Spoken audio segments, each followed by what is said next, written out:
I'm sure you're curious to find out as much as possible about the IELTS listening test. But why don't we begin by looking at some important facts? Let's start with facts about the timing of the test. When you take the IELTS listening test, it will take 30 minutes, during which time you will actually listen and answer questions. Plus, there is an additional 10 minutes of what is called transfer time. Transfer time is your opportunity to copy your answers from the question paper to the answer sheet. And by the way, when you do this, you should not use any abbreviations and your answers must be spelled correctly. The listening test is organised into 4 sections, and each section has an audio recording which you listen to, and 10 questions on your question paper, which you should answer while listening. So, in total, you have to answer 40 questions for the whole test. You're probably also wondering what the recordings are about. Well, each section uses a different type of recording. For a start, the topics are different. For example, one listening may be about sport, but another would be about something completely different.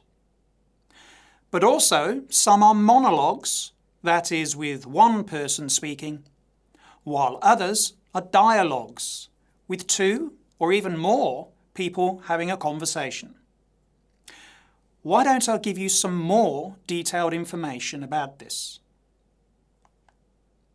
For section 1, you will normally listen to a conversation between 2 people on a general, everyday topic. But when you get to section 2, although it's still about something general and non-academic, you'll notice that there is only one speaker. In section 3, there is a discussion involving up to 4 people in an academic situation. And finally, in section 4, you'll need to answer questions while listening to an academic lecture. As a teacher, I often get asked how difficult the listening test is.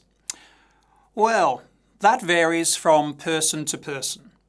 How easy or difficult you find the test overall really depends on you, your listening experience, and your ability.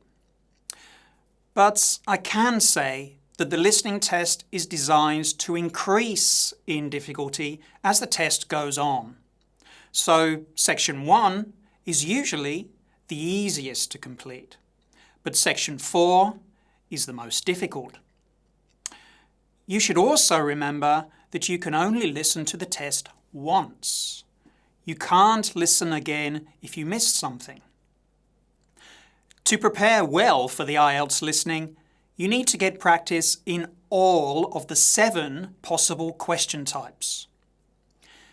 The question types are used randomly and are called form or notes or flowchart completion, multiple choice questions, short answer questions, sentence completion, labelling a diagram or map,